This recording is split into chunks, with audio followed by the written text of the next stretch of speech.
अवधूत चिंतन श्री गुरुदेव दत्त श्री स्वामी समर्थ।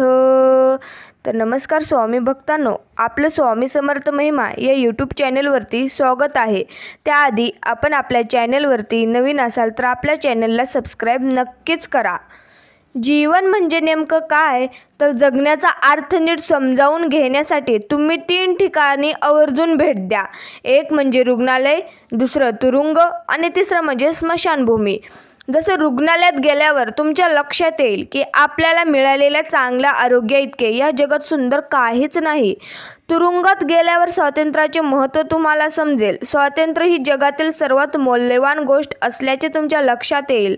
स्मशानभूमीत गेल्यावर जीवनाचे मोल तुमच्या लक्षात येईल। आज आपण इथे चालत आलेलो असतो आणि उद्या कोणीतरी आपल्याला खांद्यावरून घेऊन येणार असते। कडू सत्य हेच आहे की आपण या जगात काहीच घेऊन येत नाही आणि जातानाही काहीच नेऊ शकत नाही। त्यामुळे विनम्रपणे वागा, देवाप्रती कृतज्ञ भाव व्यक्त ठेवा, त्यांच्याकडे तुम्ही आभार मानायला शिका। जसं स्वामी आई आपल्याला एक उदाहरण देऊन सांगताना म्हणतात, ज्यांना आपली किंमत नाही त्यांच्यापासून तुम्ही दूर राहा। मृत्यूपूर्वी वडील आपल्या मुलाला म्हणाले, माझ्या आजोबांनी मला दिलेले हे एक घड्याळ आहे, हे जवळजवळ 200 वर्षे जुने आहे, मी ते तुला देतो। तू दागिन्याच्या दुकानात जा आणि त्यांना सांग की मला ते विकायचे आहे। ते आपल्याला किती ऑफर देतात ते पहा। मुलगा दागिन्याच्या दुकानदाराकडे गेला आणि परत वडिलांकडे गेला आणि म्हणाला, त्यांनी 150 रुपये ऑफर केले कारण ते फारच जुने आहे। वडील म्हणाले, आता तू भंगाराच्या दुकानात जा। मुलगा भंगाराच्या दुकानात गेला आणि परत वडिलांकडे येऊन म्हणाला, त्यांनी 20 रुपये ऑफर केली आहे कारण ते खूप खराब झाले आहे। आता वडिलांनी मुलाला घड्याळ घेऊन संग्रहालयात जायला सांगितलं। तो संग्रहालयात गेला आणि येताना आनंदाने घरी आला। म्हणाला, बाबा, क्युरेटरने या दुर्मिळ तुकड्यास त्यांच्या मौल्यवान वस्तूच्या संग्रहालयात समाविष्ट करण्यासाठी 5 लाख रुपयांची ऑफर दिली आहे। वडील शांतपणे स्मित हास्य करत म्हणाले, मला तुला हेच सांगायचे होते की योग्य ठिकाणीच तुमचं योग्य मूल्य आहे। स्वतःला चुकीच्या जागी शोधू नका आणि तुमचे मूल्य होत नसल्यास रागवू नका। ज्यांना आपले मूल्य माहिती आहे तेच आपली प्रशंसा करतात। आपली किंमत जाणून घ्या, म्हणजे अशा व्यक्तीपासून दूर राहा ज्यांनी आपल्याला विश्वास ही देखील ठेवलेला नसता। खूप गोड बोलणारी, अति नम्रता दाखवणारी, पाया पडणारी, अति स्तुती करणारी, अति आदर सत्कार करणारी माणसं अत्यंत धोकादायक, दांभिक, आतल्या गाठीची, लबाड, बेरकी, संधीसाधू व विश्वासघाती असतात। तुमच्या खांद्यावर हात ठेवून तुम्हालाच खांदा देण्याचे षड्यंत्र ते रचत असतात। या उलट जी माणसं तोंडावर रागाने, कडवट, टीकात्मक, जहरी, फटकळ पण स्पष्ट बोलतात त्यांचा अंतर्मन वरच्या प्रवृत्तीपेक्षा नक्कीच चांगलं असतं। विश्वासघात करणं, फसवणं त्यांच्या रक्तात नसतं, ती खरंच मनमोकळी व विश्वासू असतात। म्हणून जीवनात आपण बाकी काही नाही शिको अथवा न शिको, पण माणसं वाचायला नक्कीच शिकलं पाहिजे। स्वामी माऊली आपल्याला एक कुत्रा आणि गाढव याची एक बोधकथा सांगतात। एकदा कुत्र्यात आणि गाढवात पेच लागते की जो कोणी लवकरात लवकर पळत जाऊन 2 गाव पलीकडच्या सिंहासनावर बसेन तोच त्या सिंहासनाचा मानकरी ठरेन। ठरल्याप्रमाणे दोघेही तयार झाले। कुत्र्याला वाटले मी जिंकेन कारण गाढवापेक्षा मी जोरात धावू शकतो, पण कुत्र्याला पुढे काय होणार ते नक्की माहिती नव्हते। शर्यत सुरू झाली। कुत्रा जोरात धावू देखील लागला, पण थोडासा पुढे गेला नसेल की लगेच पुढच्या गल्लीतील कुत्र्यांनी त्याला हुसकून लावायला सुरुवात केली। असेच प्रत्येक गल्लीत, प्रत्येक चौकात घडत राहिले। कसा बसा कुत्रा धावत धावत सिंहासनाजवळ पोहोचला तर बघतो तर काय, गाढव त्या आधीच पोहोचलेला होतो।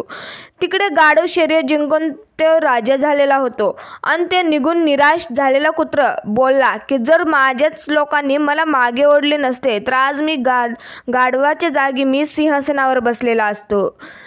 याचा तात्पर्याचा असा आहे, आपल्यांना पुढे जाण्यास सहकार्य करा, त्यांना प्रोत्साहित करा, नाहीतर उद्या बाहेरची गाढवं आपल्यावर राज्य करतील।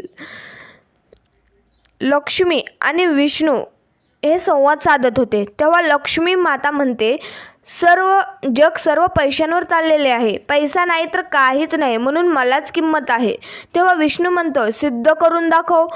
पण मग लक्ष्मी एक पृथ्वीवरील दृश्य दाखवते. तिथे अंत्ययात्रा चाललेली असते. त्या अंत्ययात्रेवर लक्ष्मी पैशांचा वर्षाव करते. सर्व लोक मृतदेहाला सोडून पैसे जमा करायला जातात. लक्ष्मी विष्णूला म्हणते की बघितले ना, पैशाला किती किंमत आहे. विष्णू म्हणतो, प्रेत नाही उठले पैसे जमा करायला. लक्ष्मी म्हणते, प्रेत कसे उठणार, तो मेला आहे. विष्णूने खूप सुंदर उत्तर लक्ष्मी मातेला दिले. ते म्हणाले, जोपर्यंत जोपर्यंत मी शरीरात आहे तोपर्यंत तुला किंमत आहे, नाहीतर तुला काहीच किंमत नाही. या शरीरातून मी जेव्हा जाईन तेव्हा पैसा हा मातीमोलच आहे. तर असे कमेंटद्वारे श्री स्वामी समर्थ मात्र लिहायला विसरू नका बरं का. स्वामी सांगतात, सरून गेलेले उखाळून नको, भविष्याची चिंता करू नको, वर्तमानाचा मनसोक्त आनंद घे. स्वामी सेवेत हा देह तुझा राहू दे. चांगल्या मनुष्याची पहिली आणि शेवटची ओळख हीच असते की तो अशाही लोकांचा सन्मान करतो की ज्यांच्याकडून त्यांना काहीही मिळण्याची आशा नसते. असा आधार घ्यावा, जाणीवही होऊ नये, उणीवही राहू नये. आणि असे आपल्याला गुरुमाऊली आपल्याला सांगतात, ज्याला उगम नव्हता त्याला अंत नाही. हा त्रिलोकांचा स्वामी नुसताच संत नाही. त्यांचे स्मरण करा देहभान विसरून तो हळूवार जाईल.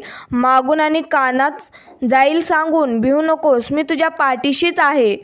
जमत नाही आणि जमणार यातच संघर्षाचा खरा विजय असतो. आपला वेळ स्वतःला घडविण्यात खर्च करा तुम्ही, म्हणजे तुम्हाला इतरांचे दोष पाहायला वेळच मिळणार नाही. संसार हा मातीतल्या घरात असू द्या किंवा सिमेंटच्या घरात असू द्या, तो फक्त सुखी आणि समाधानी असला पाहिजे.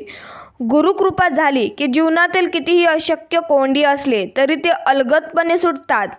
आयुष्यात कधीही कसलीही चिंता, काळजी, प्रश्न, भीती किंवा अगदी एकटेपणा वाटला तर औदुंबराच्या छायेत जायला मात्र तुम्ही विसरू नका, कारण त्यापेक्षा मोठा निवारा ब्रह्मांडात कुठेच नाहीये.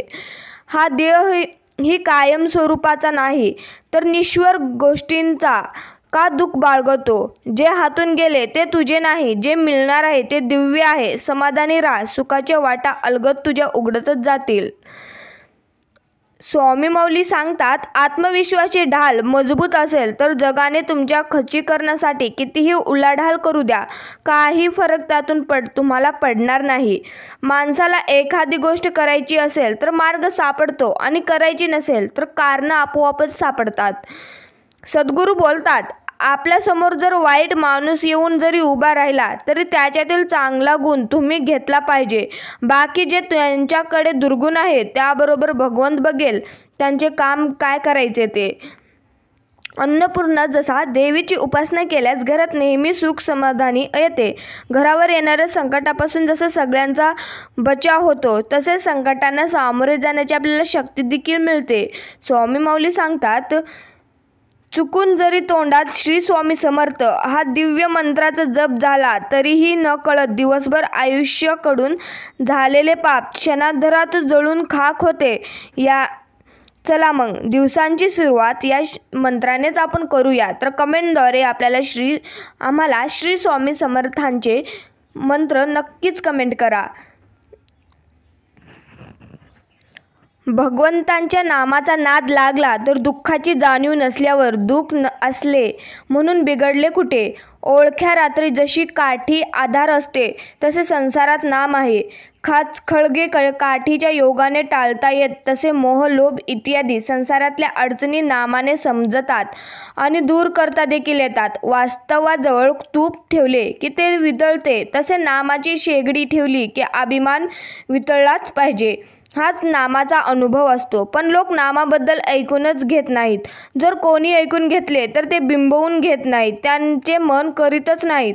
आणि मन करून ज्यांना ते पटले असूनही नाम घेत नाहीत. अडचणी असल्या तरी नाम घेता येते, म्हणून नामस्मरण न करण्याबद्दल स्वामी सांगू नका.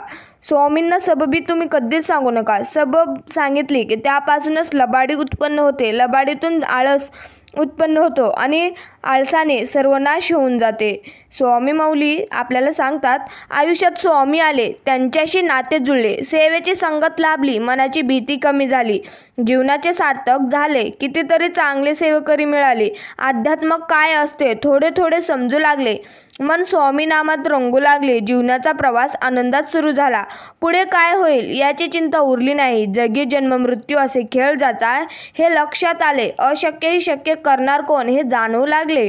या सर्वांच्या पाठीशी उभा आहे कोण हे प्रत्यक्षात दिसू देखील लागले. आज जीवनाचे एकच लक्ष स्वामी सेवेत राहणे हे देखील मला कळूच लागले. स्वामी माऊली आज आपल्याला सांगतात, काही वेळा नेते तुम्हाला मुद्दाम अनपेक्षित संकट देत असते. ते फक्त आपलं कोण आणि परक कोण हे ओळखण्यासाठीच देतात. स्वामी, माझ्या नशिबात पुढे काय वाटून ठेवले मला माहिती नाही, पण डोक्यावर तुमचा हात आणि प्रयत्नानं तुमची साथ कायम असू द्या. ज्या घरात एक तरी भाग्यवान व नामस्मरण करणारी व्यक्ती असते त्या घरातील सर्व कुटुंबीय केवळ त्यांच्यामुळे तरून जातात. हा वयाचा नाही तर विचारांचा करावा. वय वाढले म्हणून विचार चांगले असतील ह्याची खात्री देता येत नाही आणि वय कमी आहे म्हणून विचार वाईट असतील याचे ठामपणे म्हणता देखील येत नाही. कोणत्याही परिस्थितीत नामाचा टोल ढासळत असेल तर श्री स्वामींचे नाम घेऊन स्वतःशी संवाद साधला. मला माहिती आहे की माझ्या श्री स्वामींनी माझ्यासाठी योग्य असेल ती योजना तयार केलेली असेल. स्वामी म्हणतात, काय एवढा चिंता करतोस? मी असताना फक्त तू माझी आठवण काढ व मनापासून माझा धावा कर, माझे नामस्मरण कर. मी तुझ्याच जवळ आहे. जेवढा माझा जप करशील तेवढेच तुला फळ मिळेल व तुझी सेवा फुकट जाणार नाही, असे माऊली आपल्याला सांगतात. आपण आपलं काम हे नेहमी वाहत्या पाण्यासारखं करत राहिलं पाहिजे. त्यात प्रामाणिकपणा असेल तर त्या वाहत्या पाण्यामुळे जो काही वाईटचा कचरा असेल तो आपोआपच किनाऱ्याला लागेल. जी व्यक्ती आपल्यावर विश्वास ठेवते त्या व्यक्तीसाठी तर मनापासून प्रामाणिक राहत जा.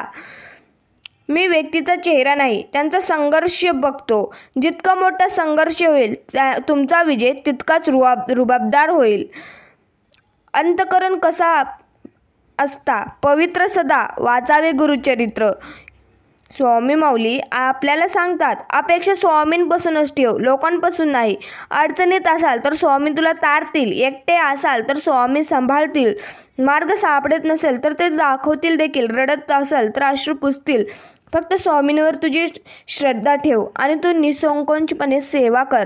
तर असेच आपले स्वामी माऊलींचे संदेश पाहण्यासाठी आपल्या चॅनलला सबस्क्राईब नक्कीच करा. श्री स्वामी समर्थ. जय जय स्वामी समर्थ. धन्यवाद.